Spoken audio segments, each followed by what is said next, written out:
Hey, welcome to Hope. Glad that you are all here. There's not much more room upstairs. Might want to do a little squishy squish. Can we do a squishy squish? Love thy neighbor. That means move in. Just squeeze them nice and tight. I'm sure they showered this year sometime. Looks like we need a little room. It's really mostly upstairs. You guys downstairs, you're just doing it because you like each other. But upstairs looks like there's a little crammage. I love those seats back there, up back there. They are the worst seats in the world, but people love those seats for some reason or other. I guess they just want to sit where they can not hear or see anything. Welcome to Hope. We are in a series in the book of Genesis. If you have been with us for this school year, starting in September, we started this series, took a pause on it for December, right around the middle of December or so, and then we'd always do something in the beginning of January, kind of kick off the year, and then we're now kicking it back off again. And so here we have this series right now. We're in Genesis. We've done, I believe, 12 messages as of today. Today's the 13th. We have about 3 more. We are not hitting every part, obviously, of all 50 chapters, verse by verse, through the book of Genesis. That's not going to happen. So I know we're going to skip some of your good stories. In fact, some of the ones you love, you may even find that today in what we're going to be going through. Is it warm in here? Is it a little warm in here? Yes. Take a vote. Where's a staff person? Nathan, would you turn that fan on right back here, number 22? Turn it to on. It's the only one that doesn't say on. The rest are on. So hit that. The fans will come on. And it will instantly be the perfect temperature. So we're probably not going to do that for you. As I've gone through this so far, I've loved the book of Genesis. Genesis is an amazing book. Obviously, the first few chapters are so foundational. We talk about them often at Hope. But as I think of the things that have been impactful for me, just little phrases or little accounts that we went. The 1 week we gave a message, and it was basically I showed the clip from Billy Crystal's movie, Urban Cowboy. That's not it. City Slickers or something like Urban Cowboy. That's a totally different movie. But the best and worst day. And I remember it started off with his worst day, and that was the day when his father, Abraham, was tested in his faith, where God said to him, take your son, your only son, whom you love. It's interesting how he really hones in on letting Abraham know what's going on here. Take your son, your only son, the one whom you love, Isaac, just so we're getting real specific here who I'm talking about, and go to the region of Moriah. Sacrifice him there as a burnt offering on a mountain I will show you. Right? Now, we're not going to go into how he knew that was not just, too much desert air or something, that he really did know that was God. We're just taking that assumption that God was actually testing him. And so the part that amazes me on this is not so much, this test is amazing. But the part that amazes me is the next verse. Early the next morning, Abraham got up and loaded his donkey. To go, not to run, to go. And it just totally floors me how he did that early in the morning. I don't know if he didn't sleep all night, so he just was trying to get going or what, but it was this act of, God, I trust you. I trust you in the midst of all kinds of things. That was Abraham's best moment. Isaac, very scary day. Probably needed some counseling for a few years after this whole account. But then it becomes Isaac's, that leads up later to Isaac's best day. And that's the day that he gets the wife from the well. If you remember the account, Abraham sends his servant ahead. The servant prays one of those kind of audacious prayers, hoping that God would answer. How am I supposed to know which of these women in this country I'm supposed to get for Isaac? Because I've been sent by Abraham, and it goes something like this. I just want to read a portion of it, verse 14. May it be that when I say to a girl, please let down your jar that I may have a drink, and she says, drink, and I'll water your camels too. Let her be the one you have chosen for my servant Isaac. By this I will know that you have shown kindness to my master. And remember, this is a big deal. It is a big deal to water camels, because each camel drinks about the same as a swimming pool. No, that's not quite right, but it's a lot of water, many, many gallons per camel. And so to offer to water someone's camels is quite a big deal. And so then, of course, before he finished praying, I love that phrase, before he finished praying, Rebecca came out and with her jar on her shoulder. How you doing, right? And there she is. And it goes on to describe her more, these kind of things. And then it says, the servant hurried to meet her and says, please give me a little water from your jar. And he's waiting for the answer. And she says, drink, my lord. And quickly lowered the jar in her hands and gave him a drink. After she had given him a drink, she said, I'll draw water for your camels too until they finish drinking. Oh, it's good. This is it. This is the best. Now, I love that this message. Is a really fun message. It was fun for me, too, to see the way God often answers prayers that, just maybe you could come up with a better strategy how to get a wife. But you say, I got an idea. We'll just do this. And God sometimes, not always, but sometimes just honors that. When I went home, after third service, I went home, and I'm not going to say who, Tim LaBerge, but somebody put on my Facebook this picture right here. And so that kind of made...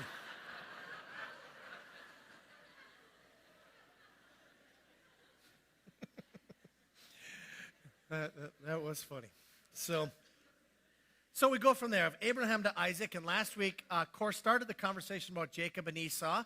Jacob and Esau are the sons of Isaac. So you got Abraham to Isaac, Isaac now to Jacob and Esau, but the promise is going to go through Jacob and not Esau. And you see this, Court talked about this last week, the prophecy, the way God designed it to be. And what you're going to see today, super clear, is this has nothing to do with Jacob, because Jacob is a bum. You're a bum, Rocky. He's a bum. Just nothing to him. It's amazing if you don't see anything else. And two nations are in your womb, speaking to Rebekah. No, two nations are in your womb, and two peoples from within you shall be divided. The one shall be stronger than the other, and the older will serve the younger. And you can see this played out. Cor talked about this even as they're born. Esau's born first, verse 25. The first came out, and it said red. All his body was hairy, like a hairy cloak. I've seen a lot of babies, and some are hairier than others, but I mean, this one was hairy, like you just gave birth to Sasquatch. I mean, it's just, names him Esau, and afterward his brother came out, and his hand was holding Esau's heel, so they named him Jacob. Now, Jacob, the word means, right, grasps the heel, but that's also a euphemism or figurative way of saying deceiver. Like if you grasp somebody's heel, it's lost in translation for us, but that would be a way of saying you're pulling my leg. Huh? I have no idea if those are the same, but maybe that's where it comes from. Could very well be, but that's where this comes from. And 60 years old when she bore him, Rebekah had them. Okay, now you see right away that this thing doesn't start out well. Not only is there this problem of this prophecy that says that the one will serve the other, and God's orchestration of those events, but also you can see this played out in their lives. The two brothers don't really get along. You can see the deception that happens when Jacob comes in to, well, let me back up here a little bit. Esau one day is starving, if you remember, and he comes in and he says, you've got something to eat there, Jacob. Can I have some of that?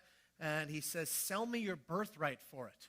In other words, what a birthright was, the firstborn would get more of a share of the inheritance of the father than all the other sons would. And so he says, sure, what do I care? I'm going to die if I don't eat. And so he gets to eat. So he loses his birthright. But then Jacob tries to also get the blessing of the firstborn by his father.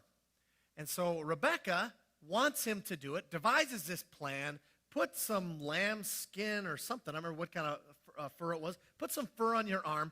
Now, that's a hairy dude in order to say, oh, that's a lamb's wool. Oh, maybe that's Esau, Isaac's eyes are bad at this time, so he's part of the, plot here, and Rebekah is trying to use Jacob in this whole deception. So he went into his father, it's Jacob, he said, my father.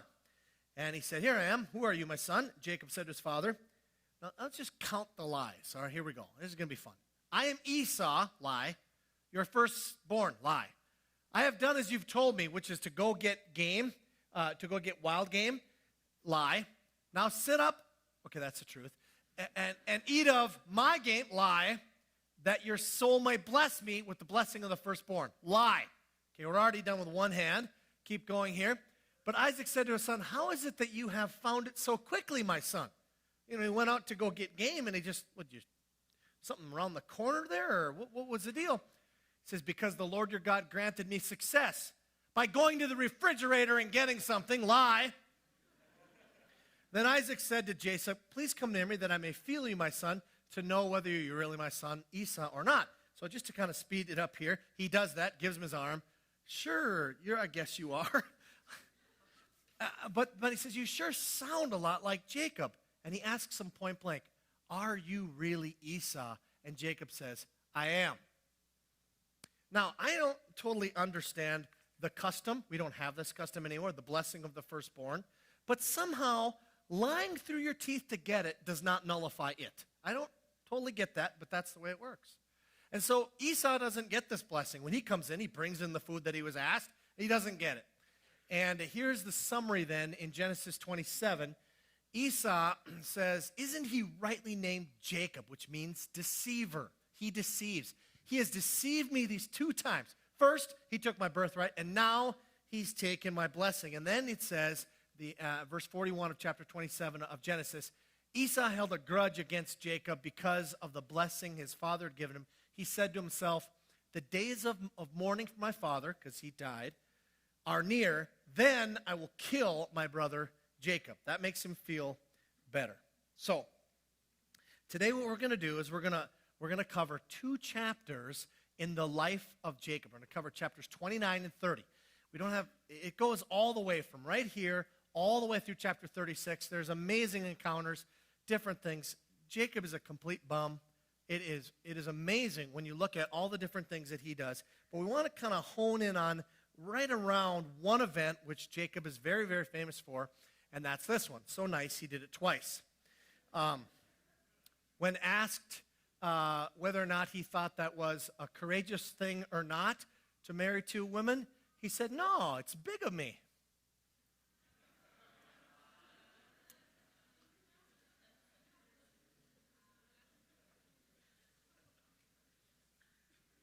I should have looked at my notes. Said after first service, don't do that joke second service. So as for Tim Johnson, he loves puns. All right, now so he marries 2 women. One of the most famous in the Old Testament. There are several. All are big dogs. Abraham, Abraham, Jacob, David, Solomon. Many of the big dogs have this, and we'll talk about this later. This issue. It's like, wait a minute. We want to look at the life and times, and I want to look at 4 different scenes that happen. So we're going to read through all of chapter 29 and 30. So if you got a Bible with you, might be a good place to open up 29 and 30 of the book of Genesis. Let me just give you a little bit of background while you're doing that. In the end of chapter 27, remember what happens is Esau says, I'm going to kill him. I'm going to kill him. That's what's going to happen. Rachel finds out about that and tells Jacob, Esau's going to kill you. In fact, it's a great phrase. It says, the way he's going to console himself is by killing you. So that's how Esau feels about this. It'll make me feel much better to kill this guy. So Rachel finds out about it. Rebecca. There's too many R's. Rebecca, the mother of Jacob, finds out about it, and she warns him and says, you got to leave here. You got to leave here now. And you got to go, get out of here and go to my brother. You'll be safe there. My brother Laban. He's in the country of Haran. She then deceives Isaac. So Isaac must still be living, obviously, otherwise there would be no deception here. So he doesn't die yet. He dies later. And then Esau goes through the mourning period. Then he's going to kill Jacob. But Rebecca comes to Isaac and says, oh, I hate all these women around here. I don't want any of them for my son. Jacob has to get a wife from this other country. And Isaac falls for it and says, sure, go ahead and do that. And so then he sends him out. On his way out, chapter 28, he has this dream. Maybe you've heard of the phrase Jacob's ladder. And he's having this dream about this ladder between heaven and earth, and there's angels ascending and descending on it. And it's this kind of funky dream, and he sleeps on a rock for his head. He takes the rock, and he makes a pillar out of it, calls it Bethel. Huh? Bethel? Huh? Calls it Northwestern. And there you go. And he has this encounter with God. And Jacob starts to get more encounters with God. But the amazing thing here, is God promises to Jacob that all the blessing that was promised to Abraham, given then to Isaac, would come through him. And he promises him that he'll be the guy that all of Israel is blessed through. He'll be the guy that kings will come out of. He'll be the guy. Whew. And when we see who this guy is, you're going to be blown away that really you give this to Jacob? This is not a very good vessel to put your blessing into, and yet that's what God does. So let's start Act 1 of this 4-act kind of thing. Things start out pretty puppy dogs and rainbows here. Pretty good, all right? It is interesting. I'm going to read this act just because it's the only good thing that happens, be honest with you. It is so dark. These 2 chapters, as I've been studying them since Thursday, as we're looking at this week, they're just downright depressingly dark. And so I just thought we'd have to have one little puppy dog and bunny moment here. And so we're going to take a look at this. Here it is. Jacob continued on his journey, chapter 29, starting in verse 1, and came to the land of the eastern peoples. There he saw a well in the field with 3 flocks of sheep lying near it, because the flocks were watered from that well. The stone over the mouth of the well was large. When all the flocks were gathered there, the shepherds would roll the stone away from the well's mouth and water the sheep. Then they would return the stone to its place over the mouth of the well. So there's a lot of conversation about this well. So you got 3 different flocks there at this well, and the well has a large stone on it, and it's a stone that's difficult to move, because then they would say the shepherds, plural, would roll away this stone, and then somehow they wanted to cover the well, or they didn't want to contaminate the well, or Tupperware hadn't been invented yet, or what, or something. They could not seal this well up, so use this big stone. And it says that they do this all the time, and then when they're done, they cover it back up. That's going to become significant here in a little bit. Just hang with me. Jacob asked the shepherds, "My brothers, where are you from?" "We're from Haran," they replied. "Oh, that's good. That's where I want to go." He says, "Do you know Laban, Nahor's grandson?" "Yes, we know him." Then Jacob said, "Is he well?" "Yes, he is," they said. "And here comes his daughter Rachel with the sheep." So she's coming now with the sheep. That'll be the 4th flock there. "Look," he said, this is Jacob speaking, "the sun is still high." In other words, it's early afternoon, or perhaps it's around noontime or whatever, and it is not time for the flocks to be gathered, which happens later in the day. "Water the sheep now and take them back to pasture." And they said, "We can't," they replied, "until all the flocks are gathered and the stone has been rolled away from the mouth of the well. Then we will water the sheep." Some commentators think it takes a lot of us to move this stone. We're not going to do that. We only do it once. We want to wait till everybody gets here. While he was still talking with them, Rachel came with her father, verse 9, with her father's sheep, for she was a shepherdess. When Jacob saw Rachel's daughter of Laban, his mother's brother, and Laban's sheep, he went over and rolled the stone away from the mouth of the well and watered his uncle's sheep.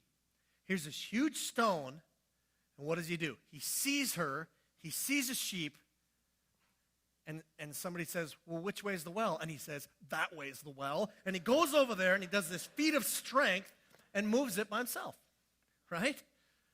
"Why, yes, I moved it by myself." And so he says, then Jacob kissed Rachel, "How you doing?" and began to weep aloud. Really bad breath for a shepherdess. No. It's happy. He had told Rachel that he was a relative of her father and a son of Rebekah, so she ran and told her father. As soon as Laban heard the news about Jacob, his sister Sonny hurried to meet him. He embraced him and kissed him and brought him to his home, and there Jacob told him all these things. Then Laban said to him, "You are my own flesh and blood." And from that moment on, everything goes south. That is the best, that's the highest moment of this story. Seems like, okay, great. We're being welcomed in. I moved the rock. Okay, it doesn't say move the rock back. I already impressed the girl. Got it. Okay, good. We're moving on. Everything is happy. And now it's going to get really complicated. I'm talking really complicated. This is the fine print here. It says yada, yada, yada, yada, yada. And you're supposed to sign it. What's going to happen between Laban and between Jacob is so complicated that you almost need a lawyer to figure it out. And I really had to read this over and over, and it's like, oh yeah, there's the loophole. There's the loophole. You can find it. If you just look, you can find the loopholes. There's so many complicated relationships in here that it's amazing. Okay, so let's just start off and go after it. After Jacob had stayed for a whole month, so he's there for 1 month, Laban said to him, just because you are a relative of mine, should you work for me for nothing? Tell me what your wages should be. Sounds like a great guy, right? I mean, you tell me what I should pay you. Now, he's going to answer that question, but just hang with it. There's a little bit of description here first. It said, now Laban had 2 daughters. The name of the older was Leah, and the name of the younger was Rachel. Leah had weak eyes, but Rachel was lovely in form and beautiful. Well, that's an interesting way to say things, isn't it? Leah had weak eyes, but Rachel was lovely in form and beautiful. That's just weird, right? So it's basically saying there's a defect with Leah. She needed glasses, or if they didn't have glasses then. And it's saying there's a but. So she had the weak eyes, but Rachel was something else. So I think you could interpret it. I don't think it's too far to say. Leah has weak eyes. Rachel doesn't. Rachel is lovely in form and beauty, but Leah's not. Okay? Now, I know that's not always the case because I wear glasses and I'm lovely in beauty and form. Oh, dear. I had a guy whistle at me first service. You know, hubba hubba, you know? Pretty sure it was a guide. Now, here's where the plot thickens. Jacob was in love with Rachel and said, I'll work for you for 7 years in return for your younger daughter, Rachel. Remember? Yeah, it's the question. The question or statement, waiting for a response, is, what should your wages be? Tell me your wages, right? And the answer given is, I'll work for you for 7 years if you give me the daughter. Now, I didn't go to business school or anything like that, but you're not supposed to start a negotiation with the highest, okay? Okay, I want the girl, and I'll work 7 years. That's a really bad business deal. He should just say, what's my wages? I want to marry your daughter. Well, how about 300 years? How about 1? How about 200? About 2. You know, that's how negotiations are supposed to work. He doesn't. He just comes out with the worst deal ever and just says, I'll give you 7 years for your younger daughter, Rachel. Okay, so that is clear, right? That is very clear. 7 years of work, what do I get? Rachel. Clear. Look at Laban's response. Look at what he says. It's better that I give her to you than to some other man. Stay here with me. At first you read that and you go, okay, yeah, he's agreeing to it. Read that again. It's better that I give her to you than to some other man. You could argue in a court of law. I was just making a statement. The price of tea in China is 4 cents a pound. This has nothing to do with our conversation. It's better that I get. Now, you would, I mean, seriously, that's how this game is going to be played between these two over and over and over. So Jacob served 7 years to get Rachel. But they seemed like only a few days to him.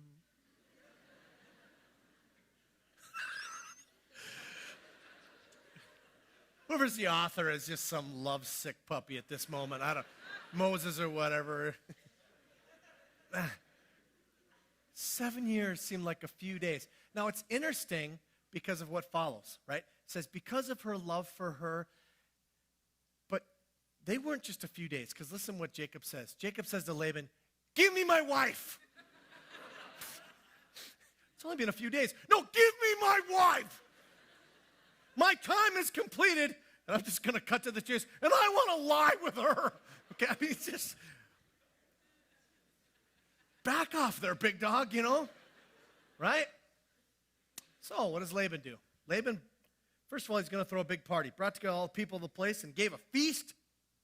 I'm sure there was wine served. Lots of wine. I'm sure. Has to be. But when evening came, he took his daughter Leah and gave her to Jacob, and Jacob lay with her. And Laban gave his servant girl Zilpah to his daughter as her maidservant. So it's like a wedding gift. Now, one of my favorite verses in all the Old Testament. When morning came, there was Leah. Well, imagine that. Ladies and gentlemen, take from this, nothing good happens in the dark, okay? I married the wrong person. It's like, oh, dear. So Jacob said to Laban, what is this you've done to me? I served you for Rachel, didn't I? Why have you deceived me? Why have you Jacobed me? Huh? I do that. You don't do that. When morning came, you got to go, I put that in by mistake. Go to the middle, verse 26. Laban replied, it is not our custom here to give the younger daughter in marriage before the older one. That would have been a nice point to know 7 years ago, right? Are you kidding me?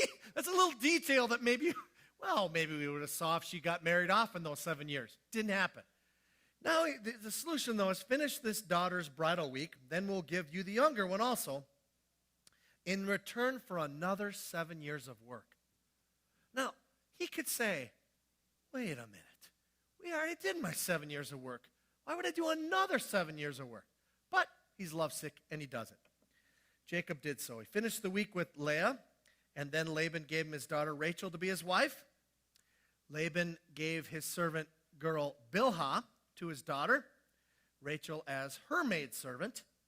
Jacob lay with Rachel also, and here it is, he loved Rachel more than Leah. Sound like that cable polygamy show? And he worked, I don't know, what is the name of that show? Anybody know? Oh, you should not know the name of that. Shame on you. It was just a test. No. Sister wives? Are they sisters too? You shouldn't know the answer to that either. Wow. I didn't say Simon Says. You should. Okay. And he worked for Laban another 7 years, okay? Wow. This is a messed up family.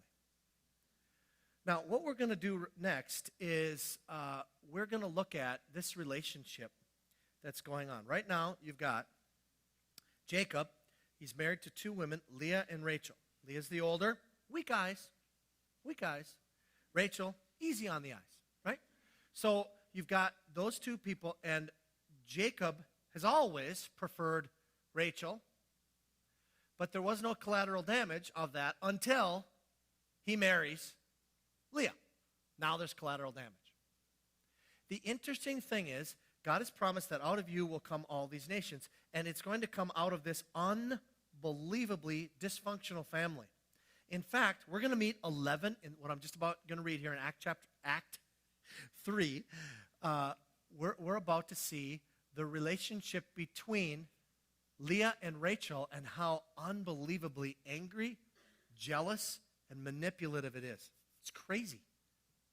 We're going to meet 11 of the kids that are born, sons and a daughter, one daughter, and there's another son later on, chapter 35 or 36, comes one more son. So there comes the 12 sons of Israel, becomes the 12 tribes of Israel, and not one of them is born in love. Not one of them.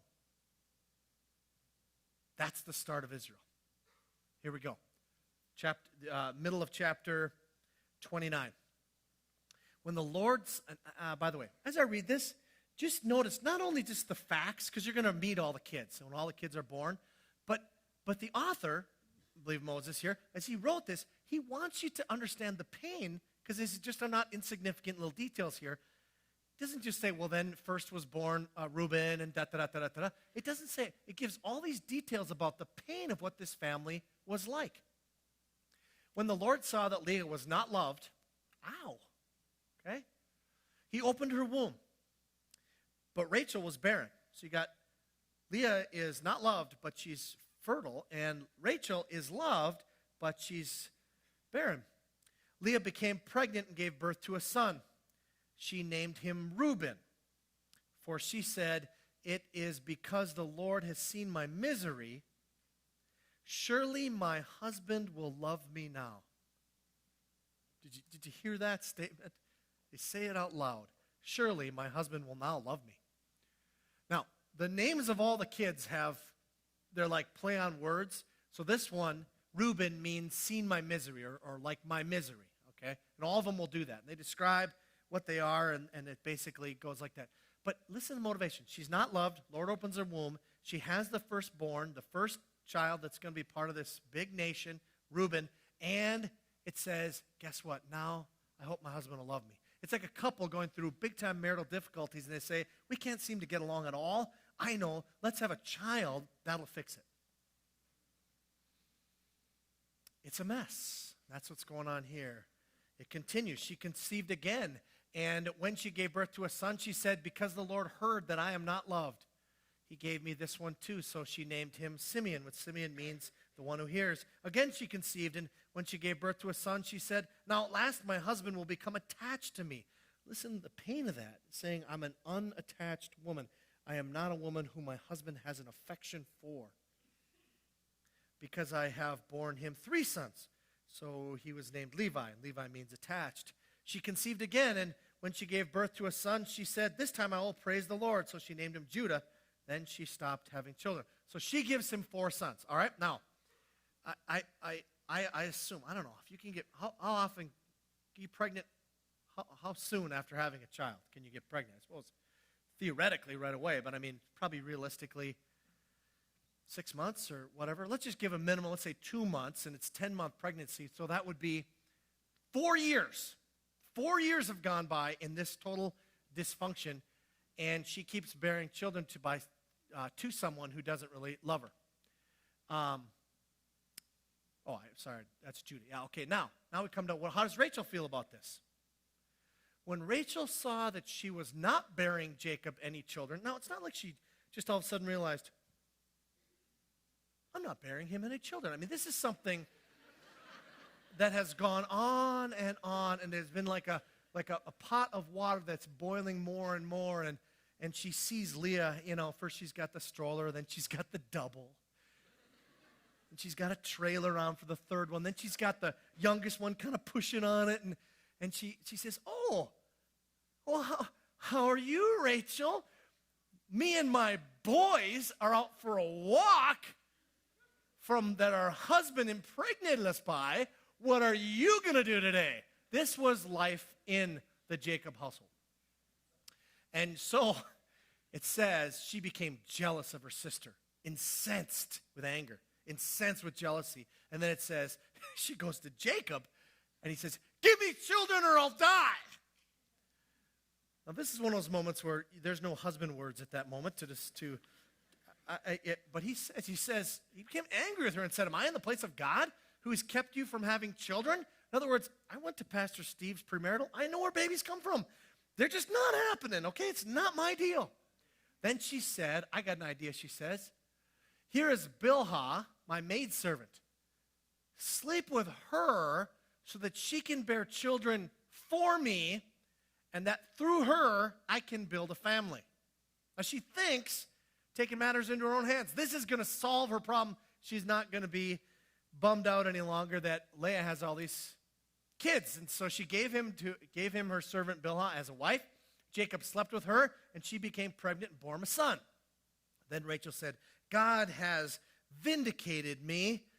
He has listened to my plea and given me a son. Because of this, she named him Dan, which means he is vindicated. Now, you think, oh, it's all is right with Rachel now. Not even close. You're going to see as we keep going through. This doesn't solve the issue. There's all this jealousy and strife going on. Rachel's servant Bilhah conceived again and bore Jacob a second son. Then Rachel said, I have had a great struggle with my sister, and I have won.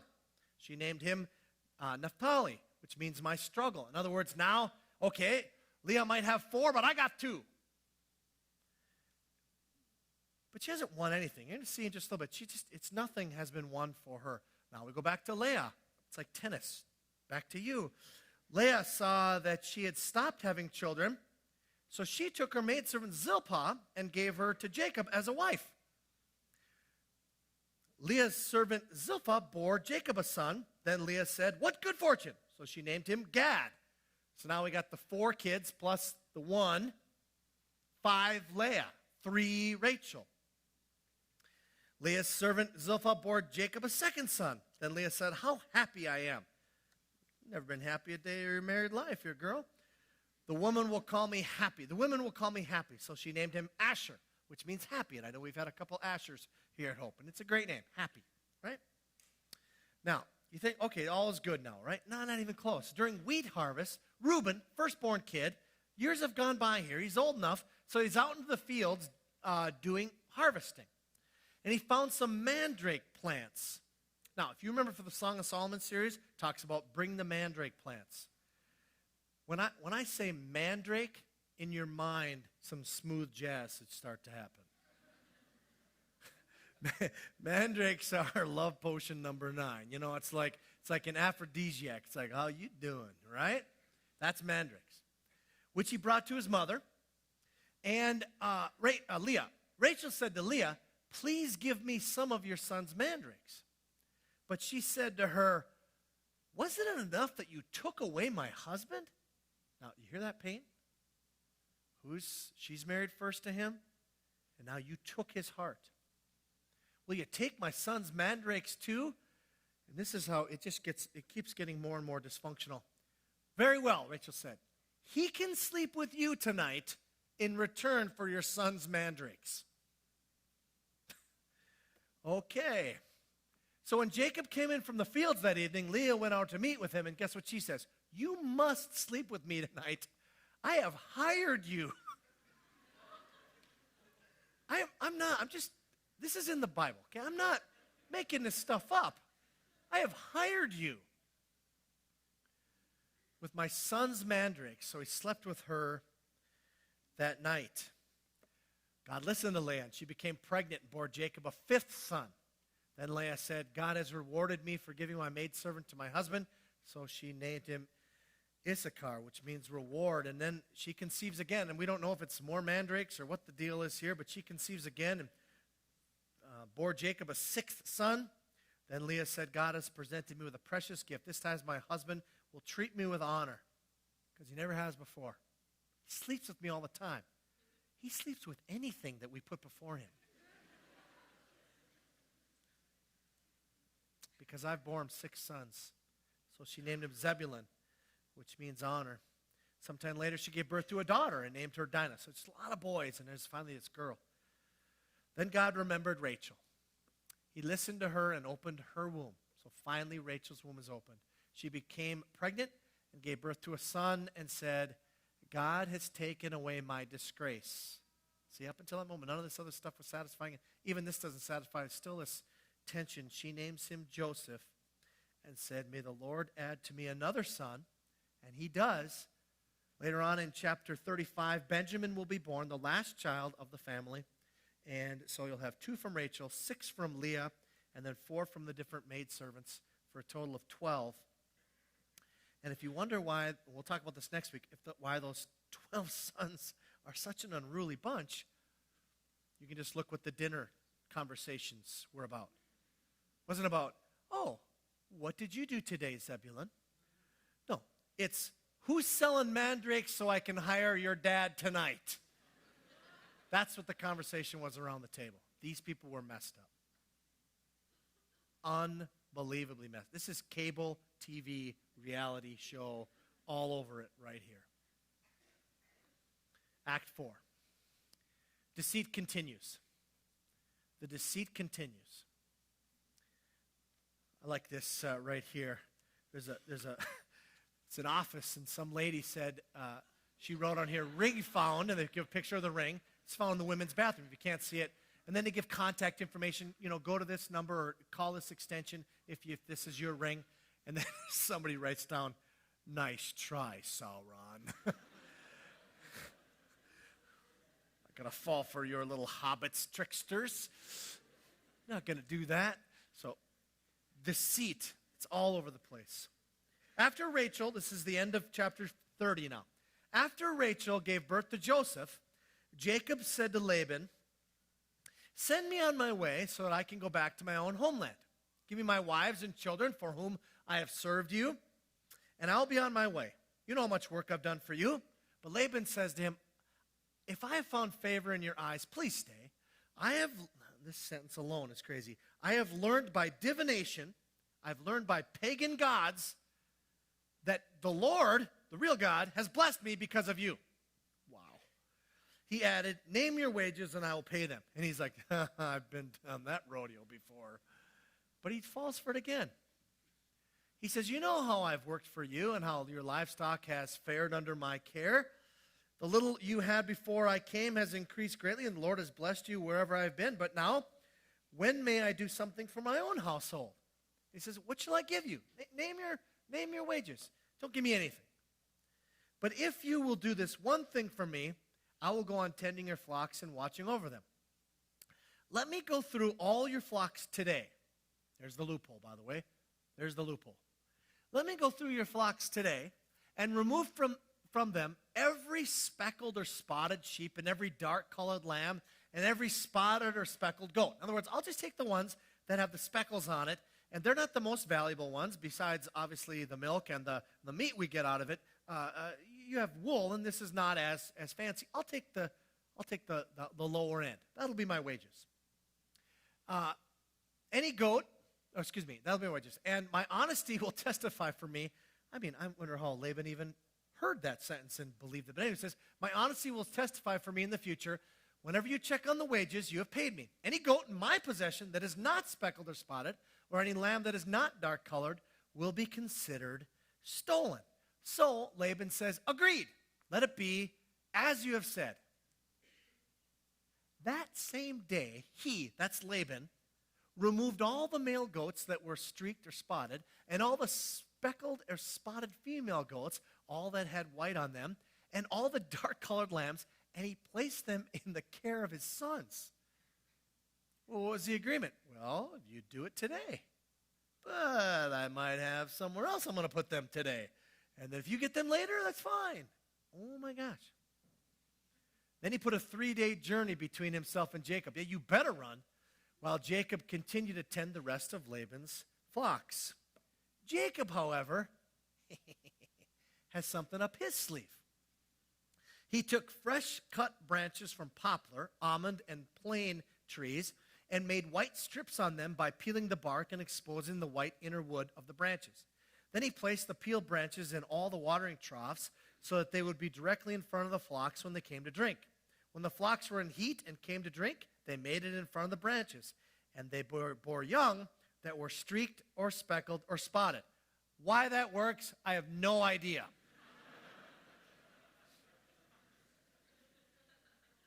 Jacob set apart the young of the flock by themselves, but made the rest face the streaked and dark-colored animals that belonged to Laban.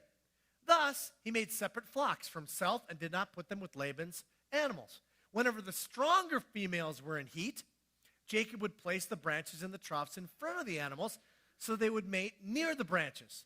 But if the animals were weak, he would not place them there. So now, that's deceptive too, because he said, hey, I'll just take the ones that are, he's actually not only just making more of them that are spotted, he is putting the strong for him and the weak ones for Laban. So the weak animals went to Laban and the strong ones to Jacob. In this way, the man, Jacob, grew exceedingly prosperous and came to own large flocks and maid servants and men servants and camels and donkeys. This is the guy that is the one that is told later on in this account, no longer will your name be Jacob, you will be Israel, for you, a nation will come out of you. Really? Now, I'm going to follow some themes here in just a minute, but let's not miss the big point here. What's the big point? God uses very messed up people. God uses very messed up people. You cannot read this and say in any way, shape, or form that other than a very strong work ethic, you can see that he has that. A very poor businessman, but a very strong work ethic. There's very little to be proud of about Jacob, right? He's got the sexual ethics of a dog. He is all over the place with his business practices. He's lied and deceived his brothers. I mean, there's nothing really admirable about this guy at all. And yet God uses him. That's the big idea. Now, there are some themes that are further developed in the Bible here. Okay? There are some themes. First one. Is bigamy a viable option? I always get this question when we're studying the Old Testament. This comes up. People say, why did God allow that in the Old Testament? Second thing that comes up is deception okay? Is deception okay? Because it sure seems like God blesses this somehow. And then lastly, there's this theme clearly of being unloved and the power of love and how it changes a person. So let's take those one at a time. First one, bigamy. The frightening thing to say, and it is true, is that the Bible nowhere forbids polygamy. Doesn't. Not flat out saying, don't do it. Okay? But I think it makes I think it makes it clear the intention, but it doesn't ever forbid it. In fact, it just kind of announces it. First time is in Genesis chapter 4, and it says that Lamech married two different women, and it gives their names there. Just kind of announces it as the descendants of Cain. Okay? Then in Leviticus 18, it even kind of talks about, perhaps even when the Moses comes in and the law is made, that it shows maybe don't do what Jacob did. That caused a lot of problems. It says, do not take your wife's sister as a rival wife and have sexual relations with her while your wife is living. Now it's amazing that it even has to be a law. But it is, and it's a way to say this is really foolish, and it will lead to a lot of disharmony. But it's interesting that it doesn't just say, hey, don't take second wives. A lot of theories on why that is. A lot to do, perhaps, due to the way warfare was in those days, and that there were a lot of dead men, and so there were a lot of excess women. Could be. I don't know. But was that God's intention? So let's go back to God's intention. Genesis 2:24. We started this third week. For this reason, a man will leave his father and mother, and be united to his wife, and they'll become one flesh. Right? Genesis 2:24, I think, makes it really clear what God's intention is. The problem in Genesis chapter 2 was that there was aloneness on the part of Adam, and he creates Eve, and they come together, and then the author of Genesis, probably Moses, steps back and says, because of this now sets in place marriage. And what is marriage meant to be? A man leaving and cleaving and being united to his wife, and they become one flesh. One flesh, two people. So it seems to me that's clear. By the time you get to the New Testament, there's some changes. There's some changes in the culture. First of all, the Romans absolutely hated polygamy. So it was not a good thing. But there's even changes within Jewish culture. It's not at all seen as an okay thing. In fact, so much so when you get to setting up leadership in the churches, Paul's talking about leadership here in 1 Timothy chapter 3, and he says, here's a trustworthy saying, if anyone sets his heart on being an overseer, he desires a noble task. Now the overseer must be, and he lists a bunch of things, above reproach, the husband of but one wife, temperate, self-controlled, respectable, hospitable, able to teach. Now, a lot of people have taken this different ways, saying they must be married or they must not have like families all over the place. that maybe they've divorced from or just left. But I think in the context, I think one of the clear things it's saying is you're not a bigamist. You're not married to multiple wives. You are a one-woman man. I think that's what it's saying. You are a one-woman man. And by the time you then get on to Ephesians, where Paul is talking about marriage, nowhere does it talk in the plural about spouses, unless he's talking to a group. He says in Ephesians chapter 5, he says, wives, submit to your husbands. So I guess that's possible. They're all married to each other in a networky kind of way. But he says, then it goes singular. For the husband, singular, is the head of the wife. And now here's the example. As Christ is the head of the church, his body, of which he's the Savior. Singular. Husbands, love your wives. Now again, he's speaking to a group. And it doesn't say, husband, love your wives, or husbands, love your wife. It says, husbands, love your wives, just as Christ loved the church and gave himself up for her. So it's one Christ and one church to make her holy, cleansing her by the washing with water through the word, and to present her to himself as a radiant church without stain or wrinkle or any of the blemish, but holy and blameless. In the same way, husbands ought to love their wives, their own bodies. He, singular, who loves his wife, singular, loves himself, singular. And he goes back to saying where this all comes from. And he quotes from Genesis 2. For this reason, a man, singular, will leave his father and mother and be united to his wife, singular, and the two will become one flesh. This is a profound mystery, but I'm saying that marriage is really an analogy of Christ and the church. However, each one, singular, I know you're getting sick of me saying that, but must love his wife, singular, and he loves himself. And the wife, singular, must respect her husband, singular. So it seems real clear that it's gone in the New Testament. Nowhere is it advocated for, even said it's acceptable. So it seems to me that Genesis 2 sets the pattern, the fall happens, and for whatever reason God allows it to take place, allows a lot of stuff to take place that later on is not seen as his design. Bigamy, first thing. Not a lot of, the only application point is don't get married to two people. Now, really, okay, little more in line with applicable points. Deception. Is it okay to be deceptive? Does the Old Testament teach, and as we go through the Bible and let it crescendo, what does it teach in the New Testament? In the Old Testament, if you were to read just the Jacob account, you would think that it's okay to lie. You just think, well, that's just the way you do things. It's okay to be tricksy. It's okay to manipulate contracts. The Old Testament is very clear. By the time you get to Moses and the writing of the law, very clear. Do not steal. Do not lie. Let me explain what I mean by do not lie. Do not lie means do not deceive one another. Okay? That means you can tell the truth and still lie. Those are all true statements, but it led you to believe something else. It's called deception. Lying is telling, are you really Esau? Well, yes, I am. That's a lie. Okay? Deception is where you tell truth, but you give it the old Texas twist there. You know what I'm saying? And it ain't being heard what you actually said. Do not swear falsely by my name and so profane the name of the Lord your God. I am the Lord. Proverbs 28, do not testify against your neighbor without cause or use your lips to deceive. This is a big deal because when Jesus comes on the scene as a lot of things, and it's used in a lot of different ways. He talks about himself as truth.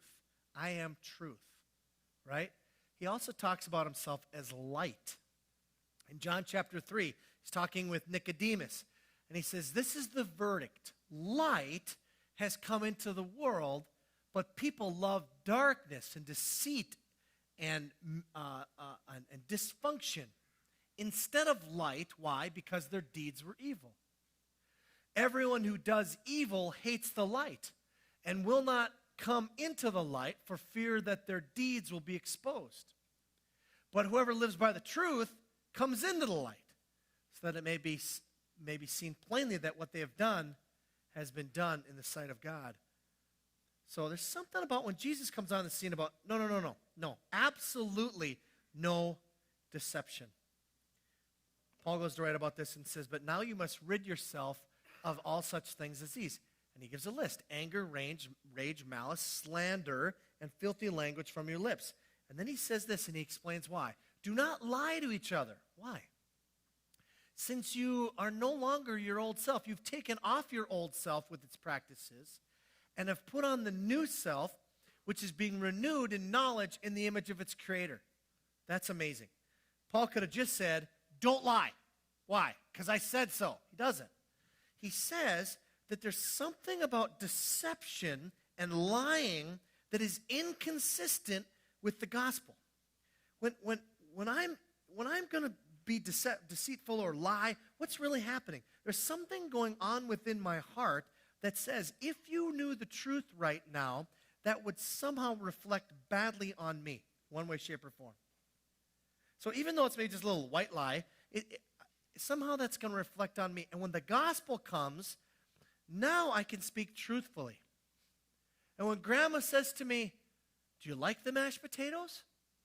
You can say, Grandma, these are the worst mashed potatoes I've ever had in my life. But Grandma, I love you like there ain't no tomorrow. I don't think I'm ever going to let you make mashed potatoes again, but I love you. But not your mashed potatoes. The gospel comes in and says, speak truthfully and lovingly. Because if Grandma is equating mashed potatoes with love, then Grandma's got an idol. And I'm there to speak truth and love to her and not fulfill her mashed potato idol. Do not apply this. Truth sets you free. Somebody's got to tell her. They're terrible. Wateriest things ever seen. White gravy. Something happens when the gospel comes in and I'm able to speak now because I'm no longer a coward. Because that's what a liar really is. It's a coward. Can't face the truth. Last one, power of love, and then we'll close. You and I are created by God for relationships. You can just watch it in that account in Genesis 29 and half of 30 where the spouses and the maidservants, they don't get to say anything, but can you just imagine what that would have been like? To have to be given over, to have someone else's child. I mean, ugh. You could see it in all these reality programs if you watch those things, and you can just see the interpersonal pain that people have, because we're created by God to be loved by Him and to love Him and to be loved by others and to love others. That's what we're created for. And yet, because we live in a fallen world, it's all messed up. Proverbs 17, I love this. It doesn't talk about in a marriage relationship, it just talks about a friendship. And he says, a friend loves at all times, and a brother is born for adversity. In other words, they're going to stick through you through thick and thin. They're there with you. I love you. I care for you. I'm in this with you. That's what love is. It's a giving of yourself wholeheartedly to another individual. And how do you do that? Well, you do it, not to sound like a broken record, but you do it by the gospel. Look what 1 John says. Dear friends, let us love one another. Why? For love comes from God. Now he's going to explain what that means. Everyone who loves has been born of God and knows God. Whoever does not love does not know God, because God is love. This is how God showed his love among us. He sent his one and only Son into the world that we might live through him. This is love, not that we loved God, but that he loved us and sent his Son as an atoning sacrifice for our sins. Dear friends, since God so loved us, we also ought to love one another. No one has ever seen God, but if we love one another, God lives in us, and his love is made complete in us. What's this saying? This is saying, how do you love one another? If you really want to think about it, you could just say, just love one another. No. What really does it, though, is if I know from my very toes that no matter what, I am loved by an almighty God, even though I'm as messed up as Jacob, I'm loved by an almighty God, and Christ died for every shortcoming and every failure and every shame in my life. Every one of them are on the cross. And when I get that straight, and I'm okay and I'm secure in this, now I can actually love others, perhaps some of whom are going to reject me. But it's okay. I'm still going to move forward in love because I'm set in the gospel, setting me free. Look what it says here. Dear friends, since God so loved us, we're going to go to communion in just a little bit. This screams to you. God loves you at your Jacob worst. your worst. He comes and he ministers to you. And he says, I'll die for you. For you, Jacob. For me, Jacob. I'll die for you. That's what this table says. That's where we're going to move right now. So let me close and ask you this. If that's the case, if that's who Christ is, if that's what he's done, if that's what this all means, then will we come out of this dysfunctional, crazy, manipulative, deceitful background and say, Jesus Christ, I come into your light. Ponder that. Whatever that means in your life today. I can't tell you what that means. You know. Let the Holy Spirit speak to you as you prepare for a time of response in worship and communion.